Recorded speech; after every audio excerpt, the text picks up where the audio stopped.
Quantas pessoas não dão prioridade à palavra de Deus, não dão prioridade à oração, não dão prioridade a ir todo o domingo à Santa Missa, deixam Jesus, deixam Deus em último lugar ou quase em último lugar.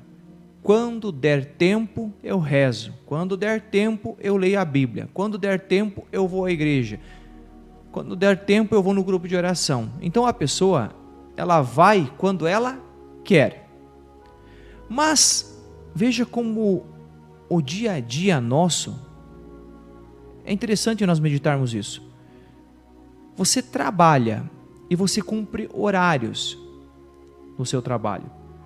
Se você começar a relaxar, você vai ser punido, o teu patrão pode dar a conta a você ou te chamar e dar uma notificação que você precisa melhorar. E você melhora ou você sempre obedece esses horários, porque está sendo remunerado com dinheiro. Não é errado, está trabalhando, está ganhando e está cumprindo o seu horário. Agora, quando nós falamos de Deus e vemos o primeiro mandamento, amar a Deus sobre todas as coisas, é sobre todas as coisas, até sobre o nosso trabalho. Deus precisa estar em primeiro lugar na nossa vida. Quando você tem preguiça, ou você fala que você não tem tempo para Deus, então você não tem tempo de ir para o céu. Nós não somos merecedores da graça, e não somos mesmo. Deus derrama a graça sobre nós. Mas quando você se fecha à graça, e vive uma vida longe de Deus, e sempre dando desculpa para o Senhor, pode acontecer de não dar tempo de você se converter. Eu estou falando de conversão, de mudar de vida, e a partir de hoje colocar a sua vida para Deus, em primeiro lugar Deus na nossa vida. Você só existe porque Deus existe, porque Deus é o Senhor da nossa casa, e porque Deus, Ele nos criou. Você só existe por causa dEle. Então, se você não mudar de vida, você vai perder o céu, onde Deus, Ele preparou uma morada para nós no céu, e essa morada não pode ficar vazia, ela só fica vazia se você não entregar a sua vida a Ele. Aí você vai dando desculpas para Deus, falta uma Santa Missa, nunca reza a palavra de Deus, você nunca reza com a palavra de Deus, você não lê a Bíblia, você tem às vezes 5, 6 Bíblias na tua casa e você não lê. Bíblia é para ser rabiscada, como está a minha aqui, é para isso. Precisamos ter o quê? Precisamos ter um caderno para anotar o que nos chama bastante atenção na Bíblia, e para nós mudarmos de vida, porque Deus quer converter a cada um de nós, mudança de mentalidade. Para, meu irmão, um pouquinho e comece a pensar na sua vida. Para que eu existo? Por quê? Ou melhor dizendo, para que Deus me criou?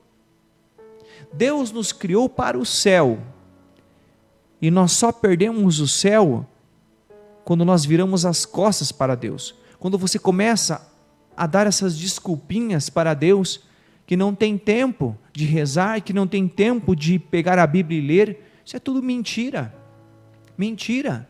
Fica 2, 3 horas no celular por dia, fica na televisão, assiste um jogo de futebol, é 2 horas, por que não deixa então de assistir o jogo e vai ler a Bíblia, vai orar? De manhã, acorda um pouco antes para fazer a tua oração do dia, comunhão com Deus. Sem isso, irmão, sem oração, sem confissão, sem ir no sacrifício da Santa Missa, sem leitura da Bíblia, aí não tem como ir para o céu. Como que vai para o céu? Sem ajudar os irmãos necessitados, aquele que mais precisa. Jesus fala que está nessas pessoas. Visitar os enfermos. Ah, mas eu ajudo. Você ajuda as pessoas porque você quer ou por causa de Jesus? Há uma diferença. Ajudar porque eu quero, sem méritos. Agora, ajudar por causa de Jesus, eu vou ajudar esse meu irmão por causa de Jesus, porque Deus me ama e porque Ele, sendo Deus, me amando e falando para mim que está nos necessitado, eu vou ajudar, Ele está no meu irmão. Este é o verdadeiro amor, o amor de Deus.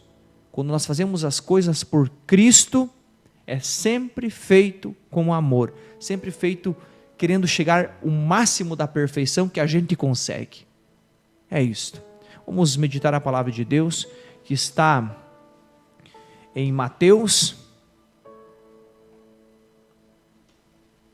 capítulo 26, versículo de 14 a 25, que diz assim: Então, um dos 12, chamado Judas Iscariotes, foi ter com os príncipes dos sacerdotes e perguntou-lhes: Que quereis dar-me, e eu vou-lo entregarei? Ajustaram com ele 30 moedas de prata, e desde aquele instante procurava uma ocasião favorável para entregar Jesus. No primeiro dia dos ázimos, os discípulos aproximaram-se de Jesus e perguntaram-lhe: Onde queres que preparemos a ceia pascal? Respondeu Jesus: Ide à cidade, à casa de um tal, e dizei-lhe: O mestre manda dizer-te: Meu tempo está próximo. É em tua casa que celebrarei a Páscoa com meus discípulos. Os discípulos fizeram o que Jesus tinha ordenado e prepararam a Páscoa. Ao declinar da tarde, pôs-se Jesus à mesa com os 12 discípulos. Durante a ceia disse: Em verdade vos digo, um de vós há de me trair. Com profunda aflição, cada um começou a perguntar: Sou eu, Senhor? Respondeu ele: Aquele que pôs comigo a mão no prato, esse me trairá. O Filho do Homem vai, como dele está escrito. Mas ai daquele por quem o Filho do Homem é traído. Seria melhor para esse homem que jamais tivesse nascido. Judas, o traidor, tomou a palavra e perguntou: Mestre, serei eu? Sim, disse Jesus. Palavra da salvação, glória a vós, Senhor. Aqui nós vemos um homem escolhido por Deus para ser dos 12 apóstolos, o colégio episcopal, aquele que está com os 12, indo com Jesus a vários lugares, vendo os milagres do Senhor, o seu ensinamento, e esses milagres que esses apóstolos vê são milagres que, se nós fôssemos ver, nós íamos cair por terra. Sabia que Lázaro estava há 4 dias morto, Jesus chama Lázaro para fora e é ressuscitado. Aí você vai ver um cego de nascença, Jesus faz lodo, coloca nos olhos, manda ele lavar nas águas de Siloé, e de repente ele começa a ver o milagre de Deus. Nós vamos ver também Jesus curar 10 leprosos, quando Jesus fala: vai ao sacerdote se apresentar lá, e eles começam a caminhar no caminho, eles são curados. Somente um voltou a agradecer ao Senhor, mas foram curados pelo Senhor. Os apóstolos viram, o Judas Iscariotes, que é o traidor, viu Jesus realizando esses milagres e confrontando também os fariseus com uma sabedoria, sendo Deus, com autoridade, falando não segundo Deus, mas sendo Deus.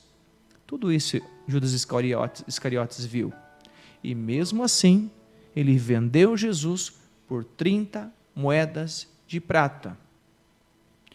Essa traição nos faz pensar. Nós devemos de confiar em Jesus, em Deus. Os homens traem, os homens negam. A confiança total, ela precisa ser somente em Deus, somente em Jesus. E eu fico pensando, e nós? Quantas vezes nós vendemos Jesus? Mas de que forma? Traindo o Senhor. Quando Jesus fala no segundo mandamento, amar o próximo como a si mesmo, e nos ensinando que nós devemos de amar, porque Jesus amou Judas Iscariotes também, tanto que chamou Judas Iscariotes para estar junto com ele naquela ceia, na mesa da Eucaristia. Jesus estava amando Judas Iscariotes, o traidor. E nós vemos que ele coloca o pão embebido e dá também a Judas Iscariotes. Mas Judas Iscariotes não cede à graça. Jesus também ama a Pedro, mesmo depois da negação de Pedro, Jesus continua amando Pedro, ao ponto de falar para ele: apacenta os meus cordeiros, 3 vezes, colocando Pedro como primeiro papa da igreja, o líder da igreja, da igreja primitiva. Então, irmãos, nós vamos ver que não é por méritos nossos que somos salvos, porque nós somos pecadores, mas é por graça. Jesus, ele dá a graça a cada um de nós. Ele não fica ali vendo, você pecou, não vai receber esta graça, não. Ele vê em nós um potencial de santidade. Eu quero derramar a graça sobre você, mas nós precisamos abrir o nosso coração e não nos fecharmos para Deus, como Judas Iscariotes se fechou para Jesus. Já Pedro não. Pedro se arrependeu, sim, deve ter chorado muito depois que ele negou Jesus 3 vezes, ouvindo o canto do galo e se lembrando que Jesus falou isso antes do cantar do galo: me negarás 3 vezes, mas se arrependeu e se tornou o primeiro papa, organizou a igreja primitiva. Então, irmão, que você não se julgue, não faça como Judas Iscariotes, não traia Jesus, mas se converta e volte para o Senhor como Pedro fez. Acolha a graça de Deus. Jesus te ama. Jesus deu a vida por você, deu a vida por mim. Agora, quem acolhe Jesus, quem acolhe essa graça, é nós. Judas Iscariotes não quis, Pedro quis. E Pedro se salvou, não negando Jesus depois do batismo no Espírito Santo, e indo até o final não negando o Senhor, sendo morto, crucificado de cabeça para baixo, não negando Jesus, não negando o Senhor. Nós só podemos ser fiéis a Deus se nós estivermos com o Espírito Santo agindo em nós, batizados no Espírito Santo, longe do pecado mortal, para estar na graça, para amar os nossos irmãos como a nós mesmos e amar a Deus sobre todas as coisas. Que você seja uma pessoa fiel ao Senhor, vivendo na graça de Deus, amando a todos, porque Deus quer que nós sejamos imitadores dele. Ele que nos amou, que deu a vida por nós, então vamos imitar o Senhor, amando as pessoas, às vezes até dando a vida pelos nossos irmãos. Deus te abençoe.